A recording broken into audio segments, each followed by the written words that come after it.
우리의 삶에는 때로 모든 것이 무너져 내리는 듯한 순간이 찾아옵니다. 굳건히 서 있다고 믿었던 땅이 꺼지고 나아가야 할 방향을 잃어버린 채 깊은 어둠 속에서 방황하게 될 때가 있습니다. 실패에 쓴 잔을 마시고 관계의 아픔에 신음하며 끝이 보이지 않는 절망감에 사로잡힐 때 우리는 묻게 됩니다. 여기서 다시 일어설 수 있을까?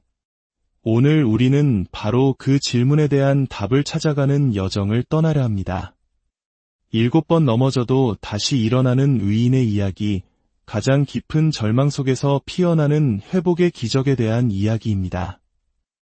이 이야기는 성경 속 인물들의 삶을 통해 그리고 오늘을 살아가는 우리와 똑같은 아픔을 겪었던 한 사람의 진솔한 고백을 통해 우리에게 큰 울림을 줄 것입니다. 이 메시지가 여러분의 마음에 위로와 희망을 전해준다면 이 은혜가 더 많은 이들에게 흘러갈 수 있도록 나누어 주시길 기도합니다. 여러분의 구독과 공유는 이 빛을 전하는 귀한 동역이 될 것입니다. 주님의 이름으로 여러분의 삶에 평안과 축복이 가득하기를 기원합니다. 자, 이제 시작하겠습니다. 어느 날 멀리 오하이오에서부터 9시간 반을 운전해 부흥회에 참석한 한 형제의 간증이 도착했습니다. 지난 몇 년간 하나님께서는 제 삶에 대대로 이어져 온 가문의 저주들을 보여주셨고 그것을 끊어내야만 제 혈통 속에서 더 이상 반복되지 않을 것임을 깨닫게 하셨습니다. 아내와 저는 온라인으로 부흥회를 보다가 직접 그 자리에 있어야 한다는 강한 이끌림을 느꼈습니다. 그리고 바로 어젯밤 목사님께서 설교하신 내용이 바로 그것이었습니다. 이제 더 이상 중독과 분노, 혼란의 영이 제 혈통에 머무르지 않을 것입니다. 예수님의 보혈이 제 자녀들과 가문을 영원히 덮으셨고 모든 것이 변했습니다. 또 다른 간증이 이어집니다. 16살 소녀의 이야기입니다. 이번 주 몇 년 만에 아버지께서 교회로 돌아오셨습니다. 또한 하나님께서는 제가 결코 벗어날 수 없으리라 생각했던 깊은 감정의 상처들을 치유해 주셨습니다. 난생 처음으로 방언의 은사도 받았고 무엇보다 중요한 것은 이번 부흥회를 통해 그리스도 안에서 저의 정체성을 찾았다는 것입니다. 저는 결코 과거의 모습으로 돌아가지 않기로 결심했습니다. 이처럼 놀라운 간증들은 잠언 24장 16절의 말씀이 오늘날에도 살아 역사하고 있음을 보여줍니다. 대저 의인은 7번 넘어질지라도 다시 일어나려니와 악인은 재앙으로 말미암아 엎드러지느니라. 오늘의 메시지는 바로 이 말씀에 뿌리를 두고 있습니다. 넘어진 자리에서 다시 일어서는 법. 수많은 시련과 실패 속에서도 우리를 다시 일으켜 세우시는 하나님의 놀라운 회복의 능력에 관한 이야기입니다. 구약 성경에는 수많은 인물들이 등장하지만 특별히 세 사람의 삶은 우리에게 깊은 영감을 줍니다. 첫 번째 인물은 다니엘입니다. 그는 불과 17의 나이에 포로로 끌려가 왕이 내리는 음식과 포도주 앞에서 신앙의 타협을 강요받았습니다. 대부분의 사람들은 바빌론에 가면 바빌론의 법을 따라야 한다고 말했을 것입니다. 하지만 그는 하나님의 자녀로서 유다의 후손으로서 왕의 식탁에서 자신을 더럽히지 않겠다고 결심했습니다. 그의 전생에는 세상의 시스템과 타협하지 않는 비타협적인 신앙인의 본보기가 됩니다. 두 번째 인물은 욥입니다. 욥기의 42장에 걸쳐 펼쳐지는 그의 이야기는 고난의 대명사로 알려져 있습니다. 사탄은 하나님 앞에서 2번이나 장담했습니다. 그의 소유를 빼앗고 그의 건강을 빼앗으면 틀림없이 하나님을 저주할 것이라고 말입니다. 하지만 하나님은 사탄이 욥을 아는 것보다 훨씬 더 깊이 그를 알고 계셨습니다. 하나님께서는 사탄에게 그의 생명만은 건드리지 말고 원하는 대로 해보라고 허락하셨습니다. 하나님께서는 욥이 가진 모든 것을 잃고 온몸에 종기가 나는 극심한 고통 속에서도 결코 하나님을 원망하지 않을 것을 아셨기 때문입니다. 그리고 마침내 그 모든 시련이 끝났을 때 하나님께서는 그에게 갑절의 축복을 주셨습니다. 욥의 위대함은 결코 포기하지 않는 그의 인내와 믿음에 있습니다. 그리고 세 번째, 어쩌면 성경 전체에서 가장 인간적인 매력을 가진 인물은 바로 다윗일 것입니다. 그는 목동으로 시작하여 위대한 왕이 되기까지 파란만장한 삶을 살았습니다. 그의 시편을 읽다 보면 마치 우리 자신의 삶의 한 부분을 읽는 듯한 착각에 빠집니다. 사람을 용서해야 하는 어려움, 자기 자신을 용서하는 법, 이기 속에서 하나님을 신뢰하는 법을 배우는 과정이 고스란히 담겨 있습니다. 그는 우리에게 진정한 인간성이 무엇인지 위대한 지도자의 모습과 함께 깊이 회개하는 자의 모습을 동시에 보여줍니다. 그리고 다윗의 삶에서 우리가 가장 주목해야 할 점은 그가 회복이라는 단어에 살아있는 증인이라는 사실입니다.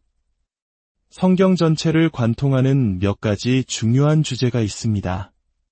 첫째는 언약입니다. 성경은 창세기부터 요한계시록까지 하나님의 언약에 대한 이야기입니다.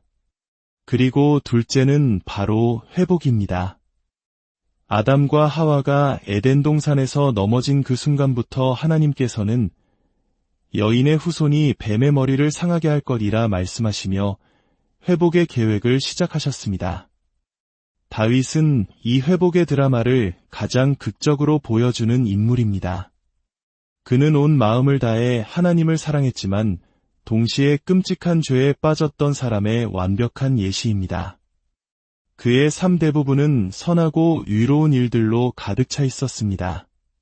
하지만 인생의 어느 한순간 그는 치명적인 실수를 저지릅니다.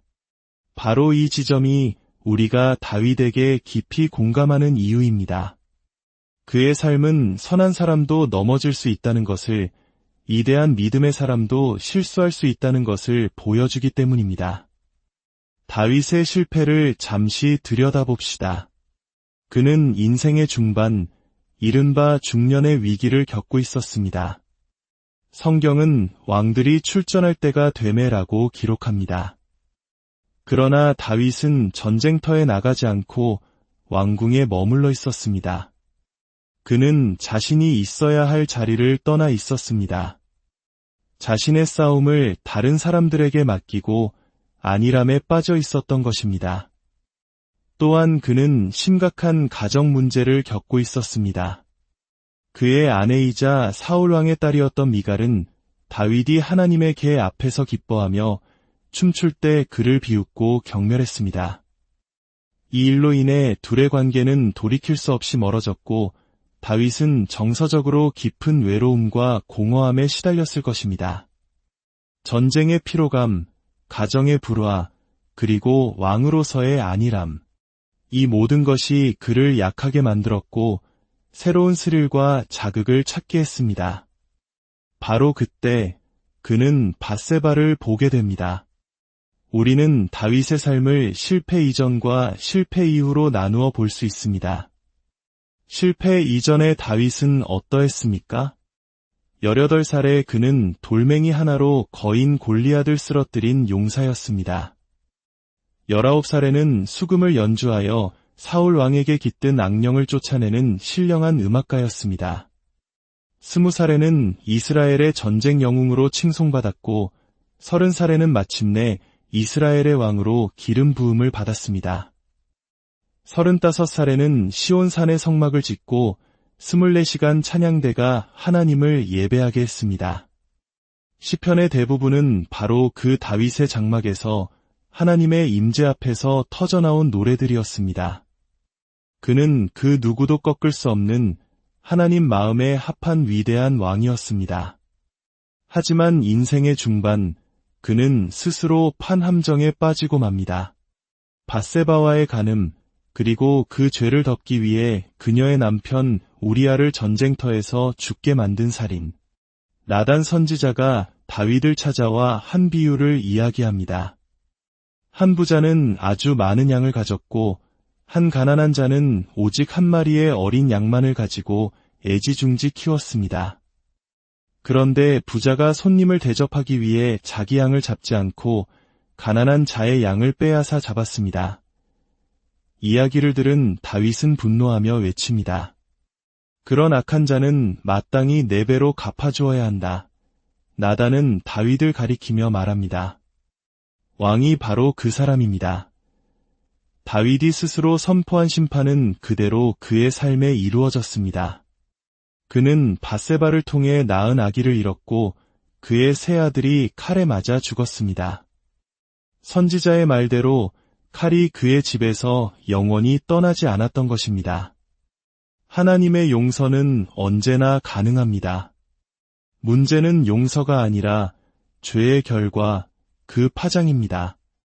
극심한 압박 속에서 인간의 마음은 비이성적인 판단을 내리기도 합니다. 다윗의 이야기는 바로 그 지점을 보여줍니다. 실패 이후 다윗은 가늠한 자, 살인자, 실패한 왕, 위선자라는 꼬리표를 달게 되었습니다. 친구들은 그를 버렸고 백성들은 수군거렸습니다. 그를 향한 모든 비난은 사실이었습니다. 하지만 여기서 우리는 아주 중요한 영적 원리를 발견해야 합니다. 어떤 것이 사실이라고 해서 그것이 반드시 진리는 아니라는 점입니다. 다시 한번 말씀드립니다. 사실과 진리는 다릅니다. 사탄이 타락한 천사라는 것은 사실입니다. 그가 이 땅의 어둠의 왕국을 다스린다는 것도 사실입니다. 그러나 성경은 그의 안에 진리가 없다고 말합니다. 그는 사실이지만 진리는 아닌 존재입니다. 우리의 삶도 마찬가지입니다. 당신이 실패했다는 것은 사실일 수 있습니다. 포기하고 싶었다는 것도 사실일 수 있습니다. 수치심과 죄책감에 시달린다는 것 또한 사실일 수 있습니다. 하지만 그것이 당신에 대한 최종적인 진리는 아닙니다. 진리는 무엇입니까? 예수님께서 말씀하셨습니다. 내가 곧 길이요 진리요 생명이라. 하나님의 말씀이 바로 진리입니다. 진리는 당신을 향한 하나님의 말씀입니다. 사실은 당신이 중독자라고 말할지 모릅니다. 그러나 진리는 내가 너를 자유롭게 하리라고 말씀하십니다. 사실은 당신이 병들어 죽어가고 있다고 속삭일지 모릅니다. 그러나 진리는 나는 너를 치료하는 여호와라. 내가 채찍에 맞음으로 너는 나음을 입었도다 라고 선포하십니다. 사실은 인생의 폭풍이 당신의 집을 무너뜨릴 것이라고 위협할지 모릅니다.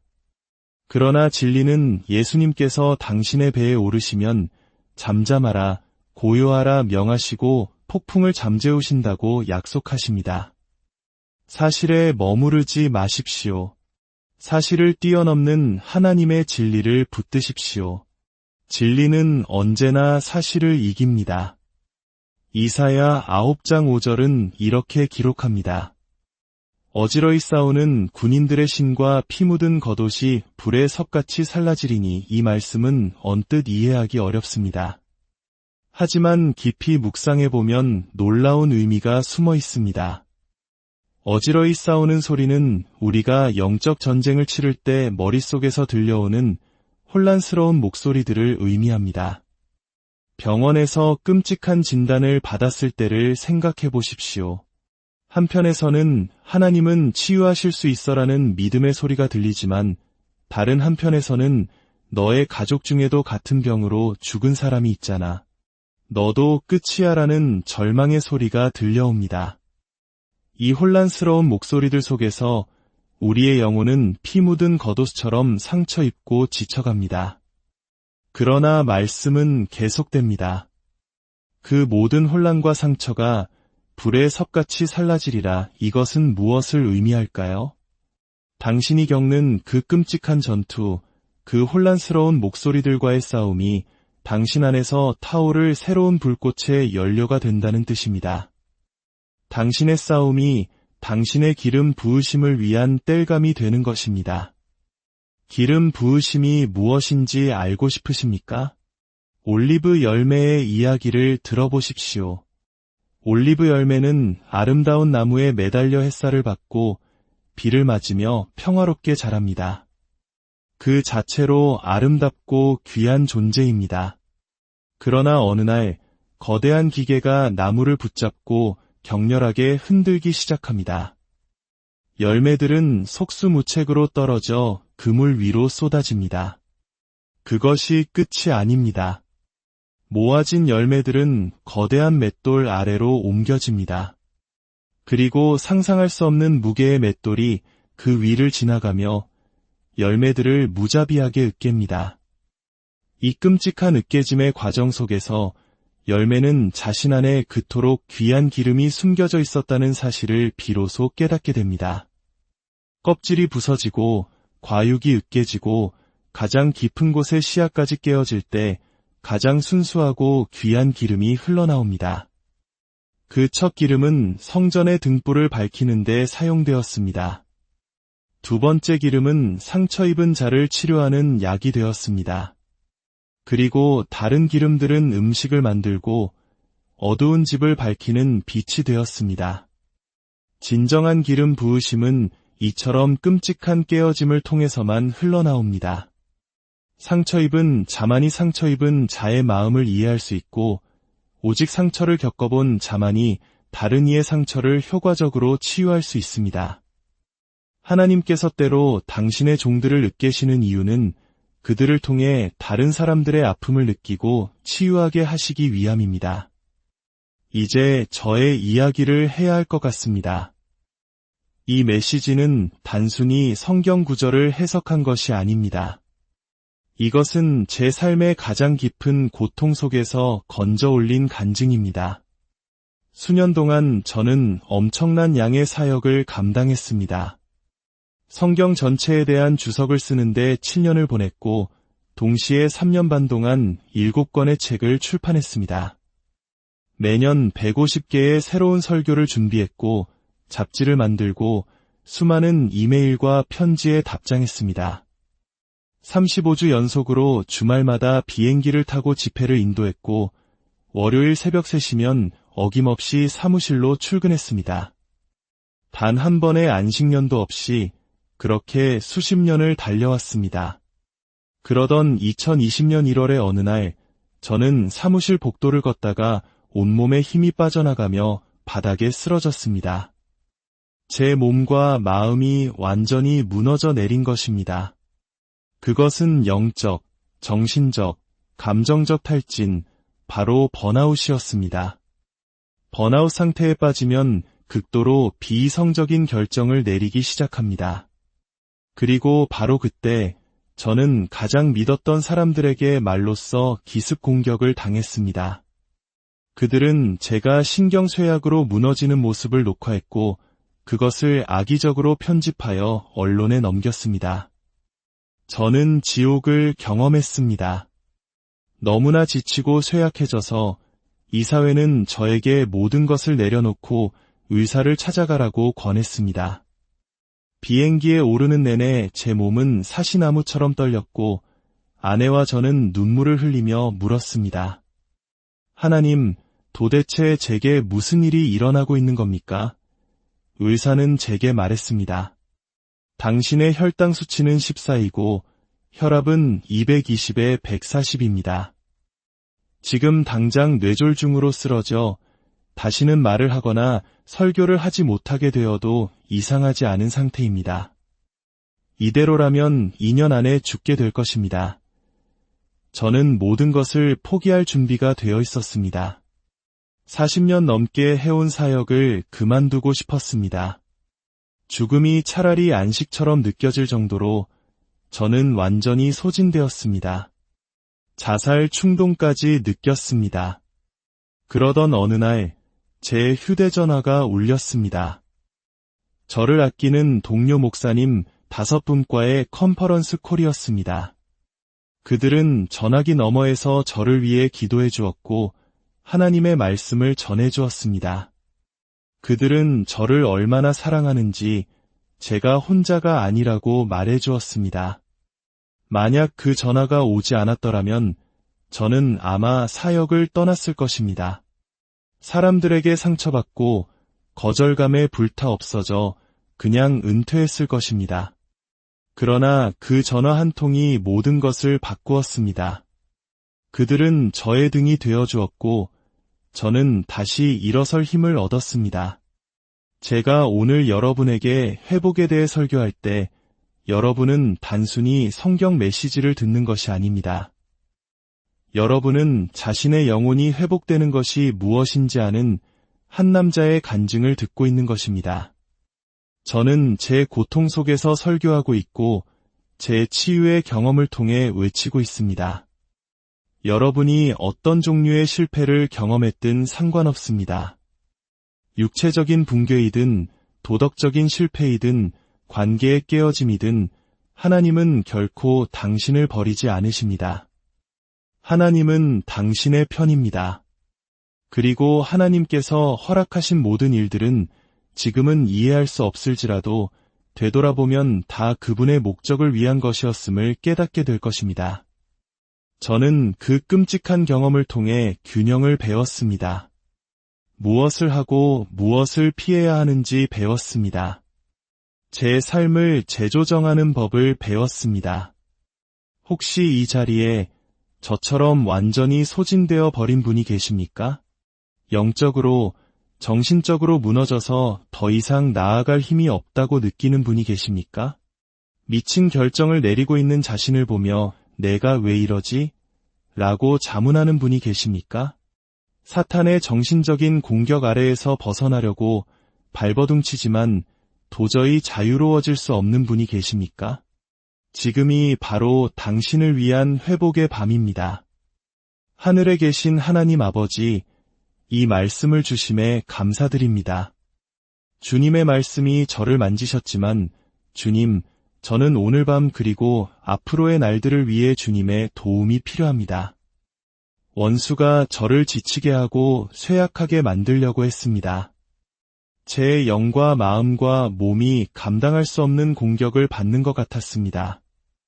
예수님의 이름으로 간구하오니 성령을 제 안에 부어주시고 하나님의 말씀이 제 안에서 일어나게 하옵소서. 믿음이 제 안에서 솟아나 원수를 물리치게 하소서. 저의 싸움이 다시 맞서 싸울 열정의 연료가 되게 하옵소서. 예수님께서 저를 구원하시고 도우실 것을 믿습니다. 주님, 제가 용서해야 할 모든 사람을 용서합니다.